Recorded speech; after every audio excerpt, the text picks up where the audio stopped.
بسم اللہ الرحمن الرحیم۔ السلام علیکم۔ ہمارے چینل میں خوش آمدید۔ کہانی شروع کرنے سے پہلے آپ سے گزارش ہے کہ اگر آپ ہمارے چینل پر نئے ہیں تو ہمارے چینل کو ضرور سبسکرائب کیجیے تاکہ آپ کو ہماری ویڈیوز سب سے پہلے ملیں۔ کالج میں چھٹیاں ہو گئی تھیں۔ کالج میں تو سہیلیوں سے دل لگا رہتا تھا۔ گھر میں تنہائی کاٹتی تو میں چھت پر چلی جاتی، آسمان پر اٹھتی چیلوں کا نظارہ کرتی۔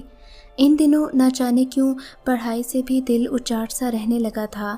ایک شام جبکہ آسمان پر گھٹا چھا رہی تھی، میری طبیعت میں اضطراب بڑھ گیا۔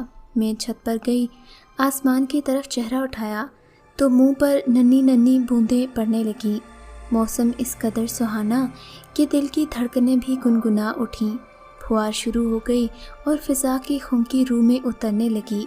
اچانک میری نظر سامنے والی چھت پر گئی اور جیسے موسم کی رنگینی دوبالا ہو گئی۔ ایک من موہنی صورت والا نوجوان بارش میں بھیگ رہا تھا۔ اس کی نظر جب مجھ پر پڑی تو ہم دونوں نے ادھر ادھر دیکھنا شروع کر دیا۔ وہ ایک یادگار شام تھی۔ کسی نے کچھ کہا اور نہ کوئی اشارہ ہوا، لیکن دلوں نے ایک دوسرے کو پسندیدگی کا اشارہ دے دیا۔ میں فوراً نیچے آ گئی کیونکہ بارش تیز ہو رہی تھی۔ اس کا نہیں معلوم کتنی دیر تک بھیگتا رہا۔ اگلے دن اس کی ماں ہمارے گھر بریانی دینے آ گئی۔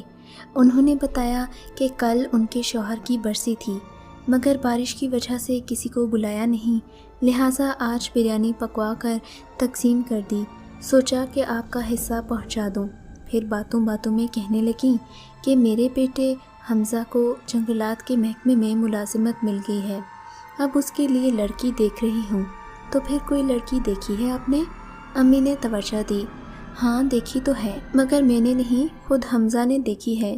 یوں تو خاندان میں بہتیری لڑکیاں ہیں، مگر لڑکوں کی اپنی پسند ہوتی ہے نا۔ کہتا ہے کہ دور جانے کی ضرورت نہیں، یہیں کہیں پڑوس میں ہی ڈھونڈو اور جا کر پیغام دے دو۔ میری ماں بھی سمجھدار تھیں، ان کو اس قدر اشارہ کافی تھا۔ بولی کہ اب دور جانا کیا، جیسا وہ کہتا ہے ویسا ہی کرو، اس میں آسانی سبھی کی ہے۔ پڑوسن بھی سمجھ گئیں اور رشتے کی بات کر گئیں۔ اماں نے وہی کھسا پھٹا جواب دیا کہ لڑکی کے ابو تو ہے نہیں، ذرا سوچ سمجھ کر جلد جواب دوں گی۔ بن باپ کے ہم دو بہنیں تھیں، ابھی ہم دونوں ہی بن بیاہی تھیں۔ ماں کی نیندیں تو اڑی ہوئی تھیں۔ انہوں نے پڑوس سے آئے اس رشتے کو غنیمت جانا کہ گھر بیٹھے مسئلہ حل ہو رہا تھا۔ یوں بھی میری ماں کو کہیں آنے جانے کی عادت نہیں تھی۔ خود ملنے ملانے کوئی آ جائے تو ٹھیک، لیکن وہ کسی کے گھر نہ جاتی۔ ایسی ماؤں کی بچیوں کے رشتے بھی مشکل سے ہی جڑتے ہیں۔ میرے چھت پر جانے سے اماں کا ایک مسئلہ تو حل ہو گیا کہ میری ماں کو بھاگ دوڑ نہیں کرنا پڑی، نتائج مثبت نکل آئے۔ تاہم حمزہ سے میری محبت کی شادی نہیں تھی، اسے بس اتفاق کہنا چاہیے کہ ایک پل کو انہوں نے مجھے بارش والے دن چھت پر دیکھ لیا۔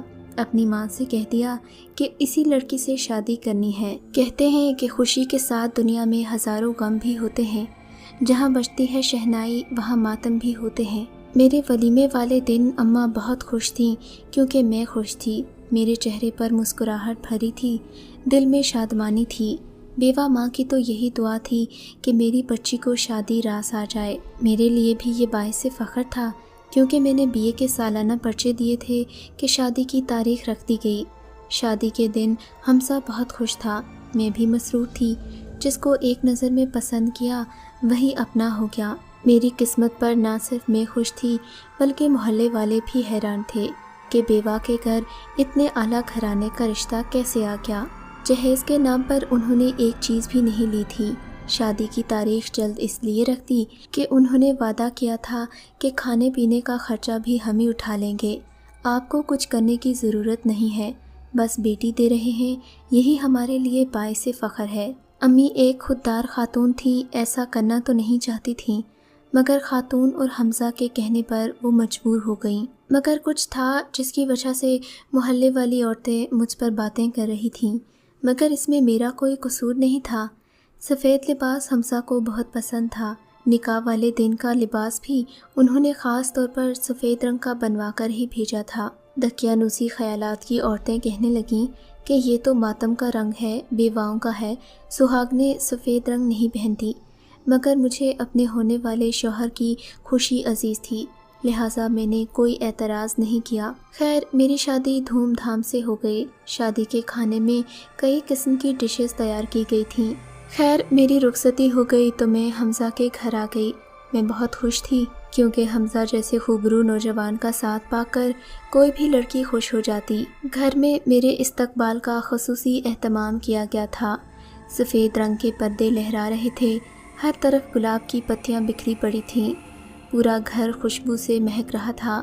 میرے سسرال میں سبھی عورتیں بہت خوبصورت تھیں، میں کم اور وہ دلہنیں زیادہ لگ رہی تھیں، مگر ایک بات میرے لیے تھوڑی سی عجیب تھی، وہ یہ کہ سارے گھر میں سفید رنگ ہوا تھا، حتیٰ کہ کھڑکیوں کے پردے، دروازوں کے پردے اور بیڈ شیٹیں تک سفید رنگ کی تھیں۔ میرے سبھی کپڑے تقریباً سفید رنگ کے تھے۔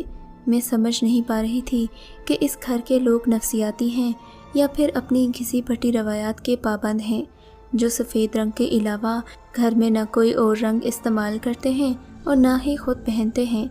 خیر میں نئی نویلی دلہن تھی، میں نے اس بارے میں کسی سے زیادہ بحث کرنا مناسب نہیں سمجھا۔ بات آئی گئی ہو گئی۔ حمزہ نے کہا تھا شادی کے بعد وہ مجھے جنگل والے ریسٹ ہاؤس میں لے کر جائیں گے، کیونکہ یہ گھر ان کا مستقل ٹھکانہ نہیں ہے، نوکری کی خاطر انہیں وہیں رہنا پڑے گا۔ مجھے بھی کوئی اعتراض نہیں تھا، میں شروع سے ہی قدرتی جگہوں کی دل دادا تھی۔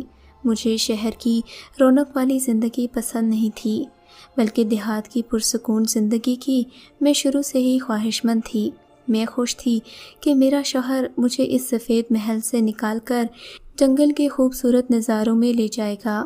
میری ساس بہت نرم دل خاتون تھیں، انہوں نے کسی قسم کی سختی نہیں برتی۔ شادی کے تقریباً ایک ہفتے کے بعد ہم جنگل والے ریسٹ ہاؤس کی طرف روانہ ہو گئے، جہاں میرے شوہر نے عارضی طور پر قیام کیا ہوا تھا۔ ان کا ارادہ تھا کہ اگر مجھے وہ جگہ پسند آ گئی تو جلد ہی وہ قریبی کوئی گھر بنا لیں گے۔ یہ جمعہ کا دن تھا۔ ہم لوگ تقریباً 11 بجے اپنے گھر سے روانہ ہو گئے۔ ہمیں تقریباً شام تک ریسٹ ہاؤس میں پہنچنا تھا۔ سارا سفر خوشگپیوں میں گزر گیا۔ جب ہم لوگ وہاں پہنچے تو تقریباً شام کے 4 بج رہے تھے۔ یہ جنگل واقعی بہت خوبصورت تھا، یوں لگتا تھا میں یہاں پہلے بھی آ چکی ہوں۔ میرے بابا کو گھومنے پھرنے کا بہت شوق تھا، وہ ہمیں بہت ساری جگہوں پر گھمانے لے جاتے تھے۔ یہ جگہ دیکھی بھالی لگتی تھی، مگر یاد کرنے پر بھی یاد نہیں پڑتا تھا کہ میں آخری بار یہاں کب آئی تھی۔ خیر حمزہ مجھے ریسٹ ہاؤس کے اندر لے گئے۔ یہ ایک کشادہ گھر کی طرح تھا، ضرورت کی تقریباً ہر ایک چیز یہاں موجود تھی، خاص کر کچن ماڈرن طرز کا بنا ہوا تھا۔ اگر کمی تھی تو گیس والے سلنڈر یا پھر لکڑیوں کی، مگر مجھے اس بات کی پرواہ نہیں تھی۔ اگر کسی چیز کی خوشی تھی تو وہ اپنے شوہر کی رفاقت کی تھی۔ میں نے یہاں آ کر بیگ رکھا، میرے شوہر کسی کام سے باہر چلے گئے۔ یہ تقریباً شام 7 بجے کا وقت تھا، آس پاس سے مغرب کی اذانیں آ رہی تھیں۔ ہمارے پاس کوئی کمبل وغیرہ بھی نہیں تھا، مجھے بہت سردی لگ رہی تھی اور ہلکا ہلکا خوف بھی محسوس ہو رہا تھا۔ اسی وجہ سے میں کچن میں چلی گئی، وہاں ڈھونڈا تو اوپر والی شیلف میں ماچس کا ڈبہ رکھا مل گیا۔ میں نے وہاں سے ایک ماچس نکالی اور پھر باہر آ گئی۔ ریسٹ ہاؤس کے صحن میں سوکھے پتے اور لکڑیاں وغیرہ پڑی تھیں۔ میں نے 2-3 موٹی موٹی لکڑیاں نیچے رکھیں، ان کے اوپر سوکھے پتے جمع کیے اور پھر ماچس کی تیلی سے اسے آگ لگا دی تو یکدم سے آگ کا الاؤ بھڑک اٹھا۔ پتے اس قدر سوکھے تھے کہ شعلہ پکڑتے ہی بھڑک اٹھے۔ یہ دیکھ کر مجھے بہت خوشی ہوئی، کامیابی کا احساس ہوا، کیونکہ میں کبھی پہلے ایسے ماحول میں نہیں آئی تھی۔ میں نے یہ سب فلموں ڈراموں میں ہی دیکھا تھا، جبکہ آج ایسا حقیقی زندگی میں ممکن ہو رہا تھا۔ میں نے مزید لکڑیاں اور پتے وغیرہ اکٹھے کر کے پاس رکھ لیے اور خود گھاس پر بیٹھ کر آگ تاپنے لگی۔ تھوڑی دیر میں ہی مجھے گرمی محسوس ہونے لگی، لیکن آگ کی وجہ سے اتنی رونق تھی کہ میرا آگ بجھانے کو جی نہیں کر رہا تھا۔ ابھی تھوڑی دیر ہی گزری تھی کہ میرے شوہر کام سے واپس آ گئے۔ میں خوشی سے ان کی طرف بڑھی، مگر وہ چلانے لگے، تمہیں کس نے کہا تھا آگ جلانے کو؟ خدا کے لیے اس آگ کو بجھا دو، مجھے گھٹن ہو رہی ہے۔ اپنے شوہر کی زبانی یہ بات سن کر مجھے بہت حیرت ہوئی۔ ارے اتنا کھلا تو صحن ہے، یہاں کیسی گھٹن؟ آئیں آپ بھی پاس بیٹھیں، میں نے خود آگ جلائی ہے، دیکھیں تو صحیح۔ میں نے شوخی سے کہا تو حمزہ بپھر گیا، آخر تمہیں سمجھ میں کیوں نہیں آتا، اس آگ کو بجھا دو، کیا تم مجھے مرتا ہوا دیکھنا چاہتی ہو؟ اگر نہیں تو پھر یہ آگ بجھا دو۔ ان کے اس قدر غصہ کرنے پر میں گھبرا سی گئی۔ میں نے وہاں سے گیلی گھاس اٹھا کر آگ پر ڈالی تو آگ یکدم بجھ گئی اور ہلکا ہلکا دھواں رہ گیا۔ جب آگ مکمل طور پر ٹھنڈی ہو گئی تو حمزہ کی جان میں جان آئی۔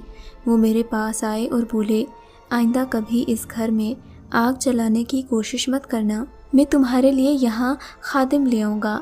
تمہیں یہ سب کرنے کی ضرورت نہیں۔ تم کسی انسان کی بیوی نہیں ہو کہ تمہیں یہ سب کرنا پڑے۔ کیا مطلب حمزہ انسان کی بیوی نہیں ہوں؟ کیا آپ انسان نہیں ہیں؟ انہوں نے میری اس بات کا کوئی جواب نہیں دیا، نہ ہی مجھے اس سے زیادہ کسی کو کچھ بتانے کی اجازت ہے۔ اگر آپ کو یہ کہانی اچھی لگی ہے تو اس ویڈیو کو لائک کیجیے اور اس طرح کی مزید ویڈیوز دیکھنے کے لیے ہمارے چینل کو سبسکرائب کیجیے۔ اور ہاں، اگر آپ کی کسی دوست، رشتہ دار یا بہن کے ساتھ خدا نہ کرے ایسا کوئی واقعہ پیش آیا ہے تو ہمیں کامنٹ سیکشن میں اس کے بارے میں ضرور بتائیے۔